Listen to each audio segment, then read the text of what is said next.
नमस्कार, good news today देख रहे हैं आप। मैं हूं आपके साथ वैभव राज शुक्ला। अच्छी और सच्ची खबरों की शुरुआत करते हैं। सबसे अच्छी खबर से सिर्फ कुछ घंटों का इंतजार अब शेष रह गया है और फिर वो शुभ घड़ी आ जाएगी जब महाकुंभ 2025 का शुभारंभ हो जाएगा। प्रयाग में संगम तट पर महाकुंभ की छटा बिखर रही है। साधु संतों से लेकर आम भक्तों तक का जमावड़ा है और तैयारियां पूरी चाक चौबंद हैं। तो कैसे हैं सुरक्षा के इंतजाम? महाकुंभ में कब होंगे शाही स्नान? ये सब कुछ रिपोर्ट में देखिए।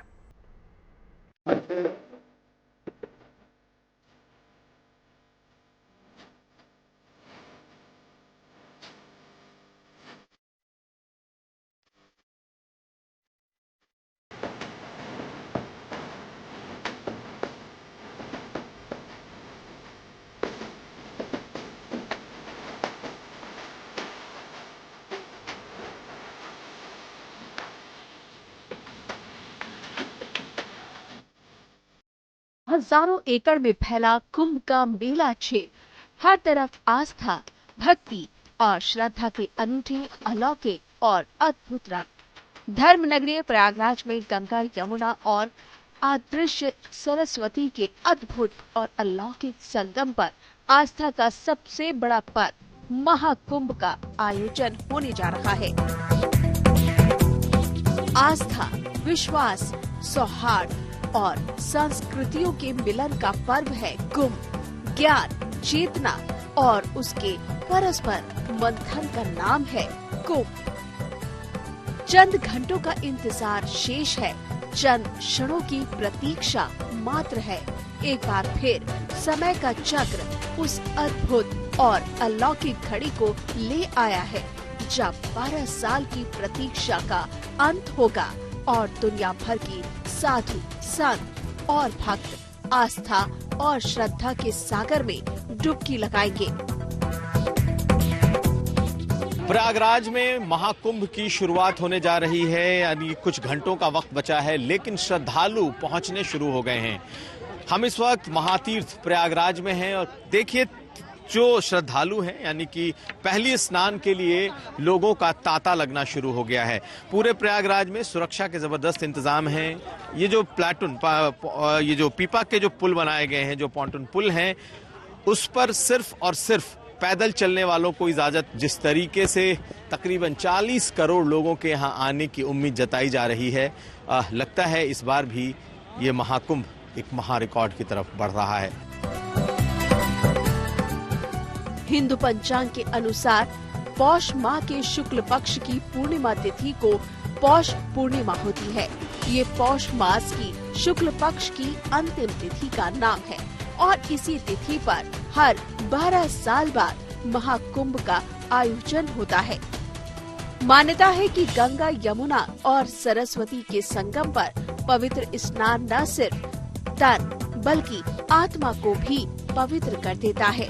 यही वजह है कि महाकुंभ का सबसे बड़ा आकर्षण है शाही स्नान। 13 जनवरी 2025 का पौष पूर्णिमा तिथि के अवसर पर महाकुंभ का आरंभ। 14 जनवरी 2025 को मकर संक्रांति के मौके पर महाकुंभ का पहला शाही स्नान। 29 जनवरी 2025 को मौनी अमावस्या के अवसर पर दूसरा शाही स्नान। 3 फरवरी 2025 वसंत पंचमी के अवसर पर तीसरा शाही स्नान। 12 फरवरी 2025 को माघ पूर्णिमा पर चौथा और 26 फरवरी 2025 महाशिवरात्रि के अवसर पर 5वां शाही स्नान होगा। संगम नगरी प्रयागराज में इस समय आस्था और संस्कृति का महामिलन है, महासम्मेलन है और दुनिया का सबसे बड़ा महामेले का शुभारंभ होने जा रहा है। जटाधारी, भभूतधारी, साधु, सन्यासी, संत, महंत और साधक पुण्य की चाह और मोक्ष की कामना के लिए देश के अलग अलग प्रांत, अलग अलग शहर और गांव से आए भक्तों का सैलाब है, लेकिन सबकी नजरें नागा बाबाओं पर ठहरी हुई है। नागा साधु जो है भगवान शिव के अंश है, भगवान शिव के गण बोलते हैं, शिव का गण है। और नागा साधु जो है आदि जगत गुरु शंकराचार्य का जो है सेना है, ये धर्म की सेना है। धर्म की रक्षा के लिए नागा साधु का गठन हुआ है। और जो आदि जगत गुरु शंकराचार्य के 4 शिष्य थे, 4 शिष्य में 4 मठ बनाया। 4 मठ के अंदर में 4 आचार्य का गठन किया। 4 आचार्य का गठन करने के बाद जो है कि धर्म की रक्षा के लिए 4 आचार्य है। 4 आचार्य की रक्षा के लिए जो है कि ये धर्म की सेना नागा बनाया। नागा का मतलब जो है कि एक सेना है, धर्म की सेना। जैसे हमारा भारत सरकार की फोर्स मिलिट्री होती है, इसी हमारी धर्म की सेना जो है कि ये नागा है। नागा जो है कि अस्त्र शस्त्र तलवार ढाल तलवार लेकिन युद्ध लड़ने की क्षमता भी नागा साधु के अंदर में होता है। महाकुंभ आस्था का वो सागर है जिसमें सम्मिलित होना और संगम में डुबकी लगाना अमृत पान करने के बराबर है। महाकुंभ का शुभारंभ पहले स्नान के साथ ही होगा। करीब 2 महीने चलने वाले महाकुंभ में कुल 6 स्नान पर्व होंगे। हिंदू पंचांग के अनुसार जिनका शुभ मुहूर्त पूर्णिमा तिथि की शुरुआत 13 जनवरी यानी सुबह 5:03 पर होगी और तिथि का समापन 14 जनवरी को अर्धरात्रि 3:56 पर होगा, जबकि ब्रह्म मुहूर्त सुबह 5:27 से सुबह 6:21 पर होगा। प्रातः संध्या मुहूर्त सुबह 5:54 से सुबह 7:15। विजय मुहूर्त दोपहर 2:15 से लेकर 2:57। गौधुली मुहूर्त शाम 5:42 से लेकर 6:09 तक। कुंभ की परंपरा के अनुसार संगम में डुबकी का सबसे पहला अवसर सन्यासी अखाड़ों को मिलता है, जो शाही स्नान के लिए पूरे शाही अंदाज में शान और शौकत से निकलते हैं और संगम में आस्था की डुबकी लगाकर मोक्ष की प्राप्ति करते हैं। संगम की छटा, कुंभ नगरी के रंग और विभिन्न परंपराओं और संस्कृतियों का महामिलन। वाकई महाकुंभ विश्व का सबसे अनूठा और रंग बिरंगा महामेला है, लेकिन इस महाआयोजन को सुरक्षित बनाए रखने के लिए सुरक्षा के कड़े इंतजाम किए गए हैं। हर मोर्चे पर जवानों की तैनाती है। पहली जो चीज है वो है कि सभी लोग सुगमता से आ पाएं, समय पे हमारे ट्रैफिक डाइवर्जेंस लागू हो, हमारे बैरियर्स समय से लागू हो।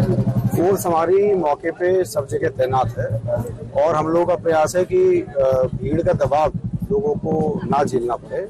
जो लोग गाड़ी से आ रहे हैं वो पार्किंग जो डेजिग्नेटेड है मुख्य स्नान पर्व की, वहाँ पर वो गाड़ी पार्क करें और उसी के बाद जो मूवमेंट हो, क्योंकि नो व्हीकल जोन पूरा ये मुख्य स्नान से एक दिन पहले और बाद में और मुख्य स्नान वाले दिन रहेगा। हमारे जो अमृत स्नान होंगे जिसमें अखाड़ों को लेके जाते हैं, आप अभी देख रहे हैं, हम लोग वो ड्रिल उसकी कर रहे हैं। जो अमृत स्नान होंगे उसमें एक क्रम होता है जिसमें अखाड़े जाते हैं, उसी क्रम में हम लोग अपने फोर्स डिप्लॉय किए हैं और उन्हें ले जाके संगम घाट तक और संगम घाट से फिर वापसी जो मार्ग है वो भी निर्धारित होता है, जिसकी जानकारी पहले से दे दी जाती है अखाड़ों को, उसी के हिसाब से ये स्नान। भले ही वक्त के साथ साथ महाकुंभ का स्वरूप बदल गया हो, लेकिन आज भी आस्था के इस मेले में परंपरा का वैसे ही पालन किया जाता है। सैकड़ों साल गुजर जाने के बाद भी नहीं बदली है तो महाकुंभ में लोगों की आस्था। प्रयागराज से कुमार अभिषेक के साथ Kunjan Dixit, bureau report, good news today. देखिए, महाकुंभ में अलग अलग रंग देखने को मिल रहे हैं। संस्कृति, सभ्यता और आस्था का समागम ही महाकुंभ की सबसे बड़ी छटा है। महाकुंभ में शामिल होने के लिए अलग बाबाओं की टोली भी महाकुंभ में पहुंच चुकी है। रिपोर्ट देखिए। महाकुंभ तरह तरह के साधुओं का, तरह तरह के अखाड़ों का, तरह तरह के विचारधाराओं का संगम है।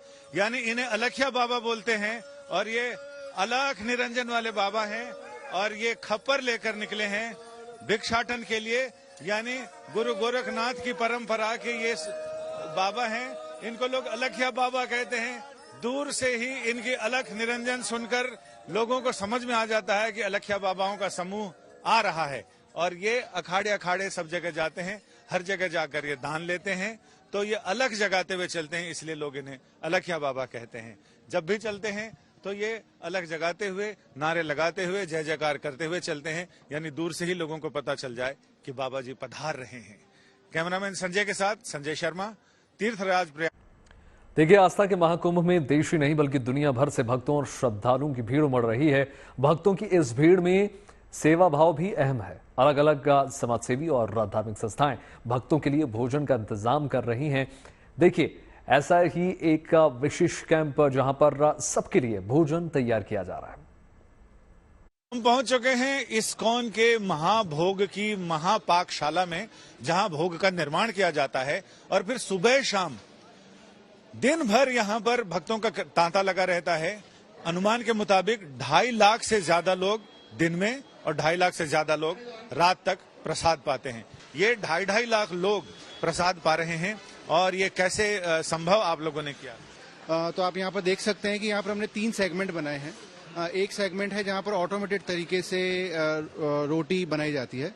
दूसरा सेगमेंट है जहाँ पर हम छौंक लगाते हैं सब्जियों का, और तीसरा जहाँ पर प्राकृतिक रूप से लकड़ी और गोबर का उपयोग करके हम फाइनल कुकिंग करते हैं। और यहाँ लगातार प्रसाद बन रहा है और ट्रॉलियों के माध्यम से इसे वहां तक पहुंचाया जाता है। तो आइए ये जानते हैं, ये गैस के भट्टियां हैं, ये सिर्फ छौंक तैयार करने के लिए हैं। यहाँ के पाक विशेषज्ञों ने, भक्तों ने बताया कि लकड़ी पर चूंकि छौंक एक बार पड़े तो आग कंट्रोल करना मुश्किल होता है, लिहाजा यहाँ कंट्रोल किया जाता है। और जब लाखों लोगों के लिए भोग प्रसाद में सब्जी बनेगी तो उसके लिए छौंक भी तो बड़ा होगा, और यही छौंक यहाँ तैयार किया जाता है। ये मशीन आटा गूंदने की है, यहाँ आटा गूंदा जाता है, तैयार किया जाता है। वहाँ आटे में पानी मिला के उसको घोला जा रहा है, यहाँ आटा गूंद कर तैयार हो रहा है। और यहाँ ये रोटी बनाने की मशीनें हैं, ऑटोमेटिक मशीनें। यहाँ प्रभु जी लोग सिर्फ आटे की लोइयां बनाकर मशीन में डाल रहे हैं, चपातियां बन बनकर बाहर आ रही हैं, सिकती हुई नीचे आती हैं और नीचे उन पर घी लगाया जाता है। जब भोग प्रसाद तैयार होता है तो ऐसे ही क्रेन्स की मदद से इसे उठाया जाता है और उठाकर इसे आगे तक ले जाया जाता है ताकि इसमें छौंक लगाया जा सके और इसे भक्तों को वितरित करने के लिए भेजा जा सके। अब हम आपको ले चलते हैं यहाँ से भोजन प्रसाद कहाँ जाता है। आइए चलते हैं और ये देखते हैं, ये सामने भोजन कक्ष है और इस महाप्रसाद सेवा इस्कॉन के माध्यम से तो यहाँ से भक्तों तक ये प्रसाद पहुंचाया जाता है। अब हम यहाँ पहुंच गए हैं जहाँ भोजन प्रसादशाला है, जहाँ भक्त आते हैं और कतार में बंधकर अपने प्रसाद की बारी का इंतजार करते हैं। कहते हैं भगवान का प्रसाद बारी बारी से सबको मिलता है। और यहीं सामने ये भोजनशाला है जहाँ भोग प्रसाद लोग पा रहे हैं और दिन भर सुबह से लेकर 24 घंटा ये चक्र चलता रहता है भोजन का। जैसे काल का चक्र चल रहा है वैसे भोग प्रसाद का भी चक्र चल रहा है। कुंभ में जो भी आ रहे हैं वो यहाँ भोग प्रसाद करना अपना सौभाग्य समझते हैं, क्योंकि ये भोजन बनने के बाद ये ठाकुर जी को भोग लगाया जाता है और भोग के बाद ये यहाँ तक पहुँचता है। योजना के साथ सारी चीजें की जाएं तो कितना आसान हो जाता है। प्रभु की यही कृपा है। हरे कृष्णा। कैमरामैन समीर के साथ संजय शर्मा, तीर्थराज प्रयाग। देखिए, पुण्य की चाह और मोक्ष की कामना के लिए देश के अलग अलग प्रांत, अलग अलग शहर और गांव से आए भक्तों का सैलाब महाकुंभ में उमड़ रहा है। भारतीय संस्कृति, समाज और धर्म के महासंगम को देखने, समझने और दुनिया के कोने कोने से विदेशी सैलानी भी महाकुंभ में पहुंच रहे हैं।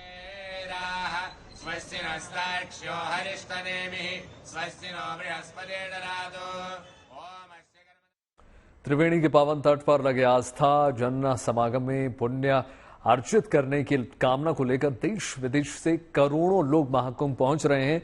उन्हीं में से एक हैं एप्पल के को फाउंडर रहे स्टीव जॉब्स की पत्नी लॉरेन, जो फिलहाल महाकुंभ में शामिल होने के लिए प्रयागराज में पहुंच चुकी हैं। संगम में आस्था की डुबकी लगाने के बाद लॉरेन यहां पर होने वाली कथा और प्रवचनों में भी शामिल होंगी। लॉरेन निरंजनी अखाड़े के आचार्य महामंडलेश्वर स्वामी कैलाशानंद गिरी के सानिध्य में है और उन्हें वो अपना गुरु मानती हैं। जानकारी के मुताबिक अगर हम देखें तो लॉरेन महाकुंभ में श्री निरंजनी अखाड़ा के आचार्य महामंडलेश्वर स्वामी कैलाशानंद गिरी के शिविर में ही रुकेंगी और इससे पहले लॉरेन जो है काशी भी पहुंची थी और उन्होंने काशी विश्वनाथ मंदिर में दर्शन पूजन भी किए। देखिए, मकर संक्रांति का पर्व भी अब आने ही वाला है। ऐसे में देश भर के अलग अलग शहरों में पतंग मार्केट की रौनक देखने की मिल रही है, लेकिन गुजरात के शहरों में मकर संक्रांति से पहले अलग ही रंग है। सूरत में हर कोई पतंगबाजी के खुमार में खोया हुआ नजर आ रहा है। सूरत के पतंग बाजार में भी जबरदस्त रौनक है।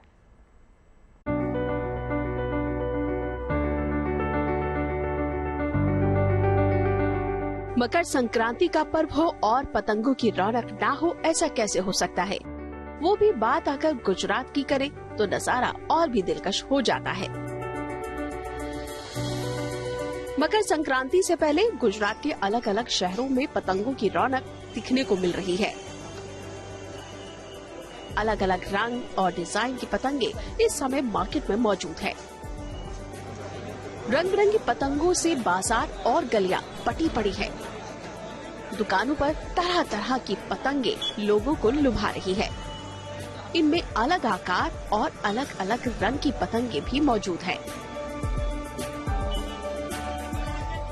सूरत में बनी पतंगों की देश में एक अलग ही पहचान है। मकर संक्रांति से पहले पतंगों की खरीदारी के लिए यहाँ लोगों की भीड़ उमड़ती है। हर रोज ग्राहकों की बढ़ती हुई तादाद कारोबारियों के चेहरे पर मुस्कान ला रही है। पतंग के देखो हर साल की तरह इस साल पतंग का रेट बढ़ा है। पतंग का रेट बढ़ने का रीजन क्या है कि इस साल सबने स्टॉक कम किया है। पतंग में मुनाफा सबको कम मिल रहा है, होलसेलर से लेके रिटेल वाले को भी। और उसमें डैमेज निकलने का प्रॉब्लम, बेज लगने का जो अपना जो चीटी लगने लगती है, वो कीड़े पड़ते हैं लकड़ी में, उसके रीजन से स्टॉक सबने कम किया है। और इस हिसाब से प्रोडक्शन उसका बहुत कम हो और लेबर भी इसके इस चीज से इस फील्ड से हट गए हैं, तो इसके हिसाब से पतंग का रेट बढ़ गया और कागज और कमान का भी रेट बढ़ गया है। सिर्फ पतंग ही नहीं बल्कि बाजार में मांझा और अलग अलग तरीके के दूसरे थ्रेड भी डिमांड में है। कोई काला मांझा खरीद रहा है तो कोई सफेद डोर से पतंग की उड़ान को ऊंचा बनाने की कोशिश में है। पतंगबाजों के बीच वैसे बरेली और रामपुर की पतंगों का ज्यादा क्रेज रहता है, लेकिन सूरत का मांझा भी लोगों को खूब भा रहा है। पतंगबाजी के शौकीन समय रहते अपनी खरीदारी पूरी कर लेना चाहते हैं, जिससे मकर संक्रांति पर होने वाले पतंगबाजी के मुकाबले की तैयारी पूरी कर सके। Bureau report, good news today. Kashmir और उत्तराखंड में हो रही लगातार बर्फबारी ने पर्यटकों को नई सौगात दे दी है। पहाड़ बर्फ की चादर से पूरी तरीके से लबरेज हैं। इस खूबसूरत नजारे को देखने के लिए बड़ी संख्या में लोग हिल स्टेशंस का रुख कर रहे हैं। कश्मीर में तो पूरा 0 से 8 डिग्री तक नीचे पारा गिर चुका है। ये बेतहाशा ठंड कुछ लोगों को परेशान भी कर रही है।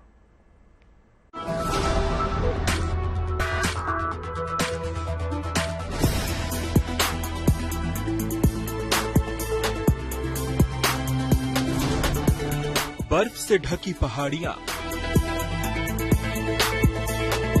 और जहां देखो सिर्फ बर्फ ही बर्फ।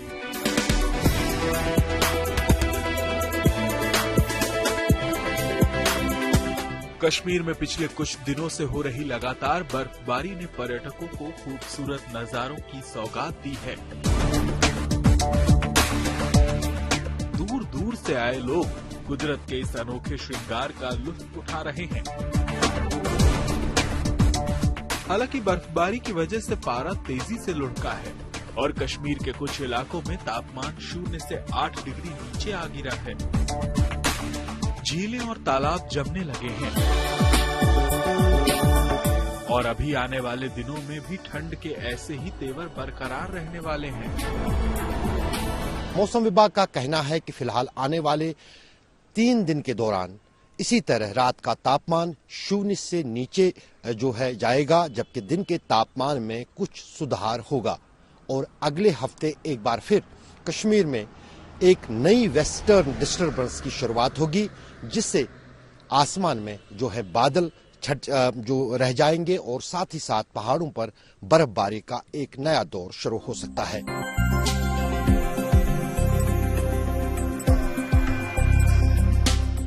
कश्मीर ही नहीं, उत्तराखंड में भी बर्फबारी का दौर लगातार जारी है। औली और चमोली में इस साल की पहली बर्फबारी के बाद हर जगह बर्फ की मोटी चादर बिछ गई है। रविवार सुबह सड़कें, मकान, पार्क और गाड़ियां सब कुछ बर्फ के आगोश में समाये दिखे।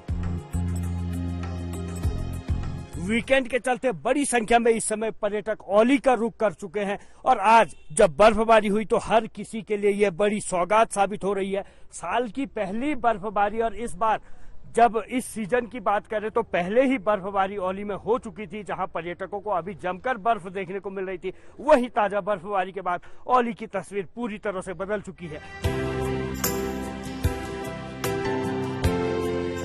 मौसम विभाग ने पहले ही शनिवार और रविवार को बर्फ गिरने की चेतावनी दी थी। ऐसे में बड़ी संख्या में सैलानी बर्फबारी देखने के लिए पहले ही औली पहुंच चुके हैं। एक तरफ ये नजारा सैलानियों को लुभा रहा है तो वहीं लुढ़कता पारा कुछ लोगों को परेशान भी कर रहा है।